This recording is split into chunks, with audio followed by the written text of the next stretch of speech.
হাত্তা ইদা হাদরা আহাদাহুমুল মাউত, যখন মৃত্যুর দুয়ারে চলে যায়, যখন সে ইনসেপ্টিক ইয়াতে চলে যায়, যখন সে বিভিন্ন ধরনের আইসিইউতে যায়, তখন বললে ইন্নী তুবতুল আন, এখন তওবা করতেছি। আল্লাহ বলেন এটা আমার কাছে তওবা না।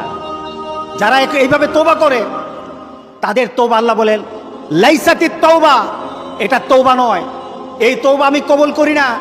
রাসূল সাল্লাল্লাহু আলাইহি সাল্লাম বলেছেন মা লাম ইয়াতাগারগির, যখন গড়গড় আরম্ভ হয়ে যাবে তখন আর তওবা কারো কবুল করা হবে না।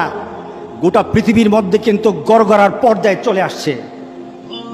এখনই আমাদেরকে ফিরে আসতে হবে। আমরা যদি মুমিন হই, রাসূল সাল্লাল্লাহু আলাইহি সাল্লাম আমাদেরকে বলেছেন আমাদের জীবনটা, মুমিনের জীবনটা হবে আশ্চর্যজনক, আর কাফেরের জীবনটা হবে ভীতিকর।